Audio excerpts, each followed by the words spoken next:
What's up, guys? Welcome back to another Diesel Dog video. Today I am in the shop working on the wife's 2013 Ford Explorer here.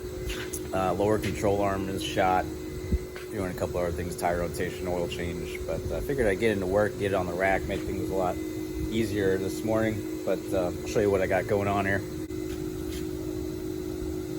Got a little bit of play there, that front bushing on the control arms. Shot, getting a little tire wear, so put a control arm on, rotate tires. So first things first, pop the wheel off, and I got a new control arm over here. I'll show you what it looks like. Turns out the air compressor was turned off, so while that pumps back up, I'll show you what this control arm is looking like. Basically, this is where it mounts the knuckle. Got your front bushing there, that's the one that's bad, and then it goes through another separate mounted bushing back here. I thought it was going to come with that rear bushing as well. It did not. I would probably recommend replacing that along with everything else, but the front one's the one that's bad, so since this is what we got, I'm just going to replace this control arm and should be good to go.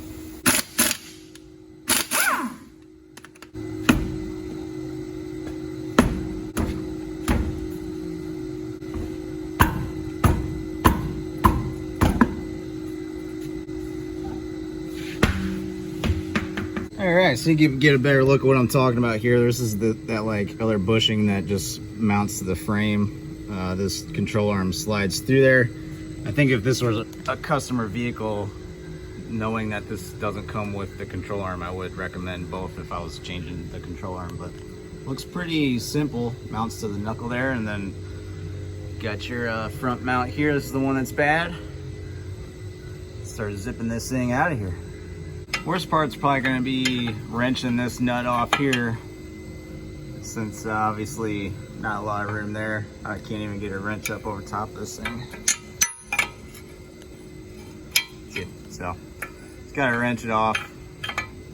Once it gets up far enough, I'll separate the knuckle from the joint and then pry it down and get the nut off the rest of the way. So good news and bad news, the joint separated from the knuckle already. Just spinning this nut off, it's pretty tight, so put a jack under there, put some weight up on this thing, shove that back up into the knuckle, and then now this thing is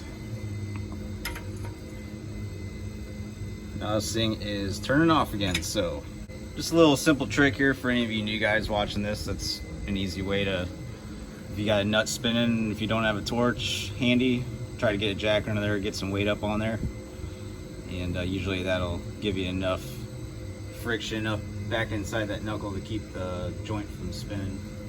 Plan C. So this little bugger put up a lot more of a fight than I anticipated. It's finally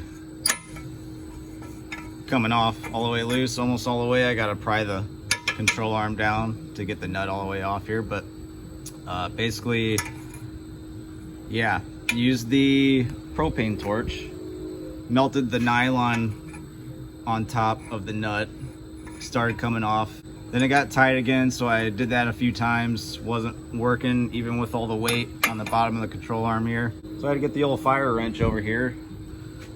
Got it pretty hot and actually had to heat it up quite a few times. So I only tell you this because if you're trying to do this at home, be prepared to possibly fight this thing.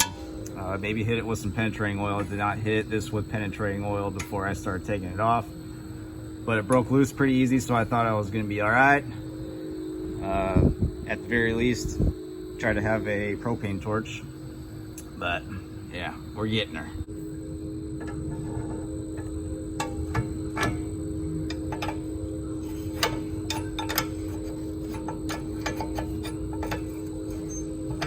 Pretty hot yet? Ooh. Ooh. There we go. There we go. Hot.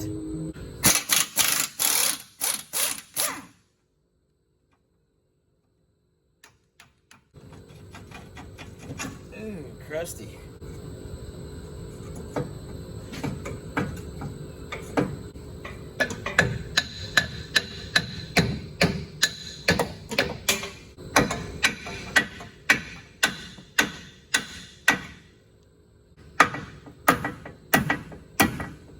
basically hanging up on this back bushing right now, which I was afraid of, but it's pretty loose, so if we can loosen it up from here, hopefully it just slides right out.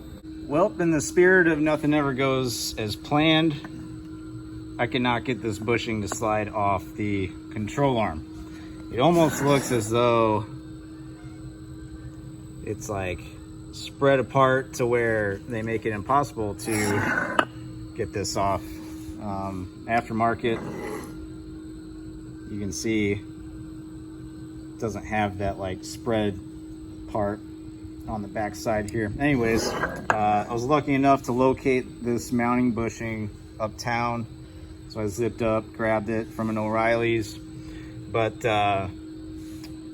word to the wise, if you're changing one of these control arms on an Explorer this style, make sure you get this bushing.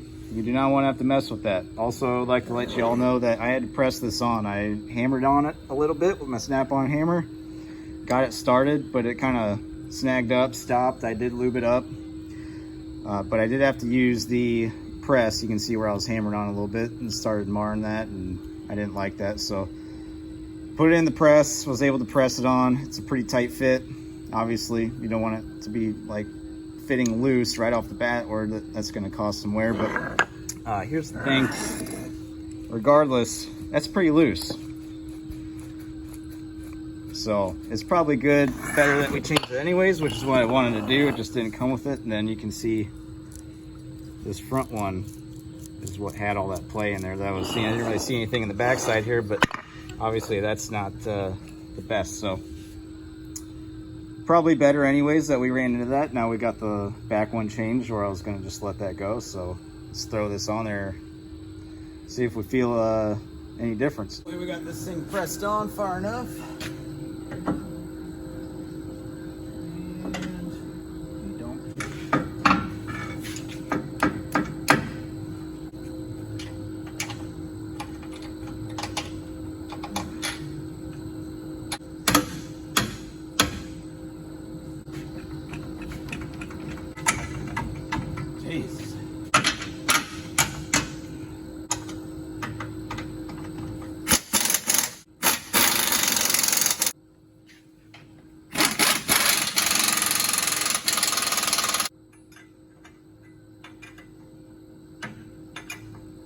Alright guys, so control arm on finally. Rotate the tires, change the oil, got the thing ready to go. It's the wife's car, so you know, got to take care of the wife. She hauls the kids around every morning after school and all that, so thing feels a lot better. We'll note one of my complaints I was having, other than checking the front end when I did the oil change last, but I was noticing a little bit of a torque steer. Like even on light acceleration, I was noticing the steering wheel jerking one way, let off, and then it would correct itself. So I figured there was something going on in there. That control arm has taken care of that. I hammered on this thing, merging onto the interstate just to make sure. I got a little bit of torque steer. I think that's pretty normal for all front wheel drive vehicles, but it is, I mean, I was paying attention and looking for it, so that's why I noticed it. If I wasn't paying attention, then I probably wouldn't even notice it, but I mean, it's a lot better. So if you're noticing that on an Explorer, that would be my first thing to look at. Shake down the front end, make sure everything's tied up there, and see if you got something going on with that control arm bushing. Also would like to reiterate that if you order a control arm for one of these things, front lower control arm, there's no upper control arm, just lower. But make sure you get that mounting bushing for the rear. I would recommend, if you're doing this job at home, trying to tackle it in your garage, get one that's got one mounted on there already. Like I said, the picture I had on the internet when I ordered this control arm off Rock Auto showed that thing on there. That was not the case, so double check that. If you go up to like an O'Reilly's or a parts store, have them double check that on the control arm, see if it shows that being separate or mounted on there, if it's available with both of them together. If you don't have a press available, you know, and you got to do it separate, you could probably bring it up to a shop and they could do it for you. But that's just what I ran into first time doing a control arm on one of these cars, so pay attention to that. Other than that, not too bad. Other than the lower ball joint nut giving me a little troubles, had to heat it up pretty hot, so that could be an issue. But things are a lot easier when you're in a shop and on a rack, you know, when I tell people, you know, they can do this job at home, I like to point out certain things that you may have troubles with. So things riding a lot better. So hopefully this thing is good for a while here. That's going to wrap it up for me. I need to grab lunch. This went on way longer than I anticipated. I got up early, got to the shop really early to take care of this, but got to be due. So if you found this video helpful, hit the subscribe button and like. It helps me out. I appreciate you guys watching. Catch you guys in the next one.